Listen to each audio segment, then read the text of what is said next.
it's creating an electrical charge. But when there's water involved, what happens is that the water picks up the charge, so it's highly potentized water. And the Egyptians had exactly the same thing. In fact, they called it Moo. There's a water that was different from any other kind of water, and it was used especially for ritual baptism. And one of the people during the about 3,000 years ago in the Middle East, the Essenes and the Mandeans, they worked with special water to purify the body before you went on your otherworld journey. One of the people that was allowed to administer that kind of sacrament was John the Baptist. That's why he's always associated with the element of baptism. He was an actual baptizer.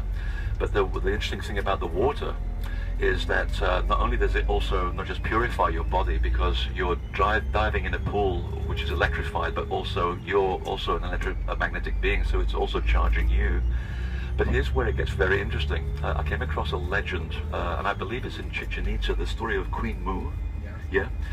And I remembered, wait a minute, this sounds very interesting. And she apparently marries her brother, which you might think is a little odd, but that story happens all around the world.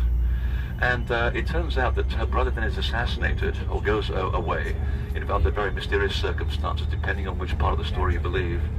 And she was, and then there's a sort of a raising that brings them all back together again.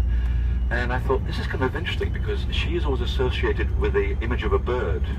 In her case, I think it was the vulture. And in Egypt, we have exactly the same story because the words that they gave to this divine couple, this woman, this queen that marries her brother, was Itzil and Utzil. And it's interesting, it sounds exactly like Isis and Osiris, and actually it is, because Isis marries her brother Osiris, the resurrected god-man of Egypt. And here's where the connection comes here, because Queen Moo is a very unusual name for a woman.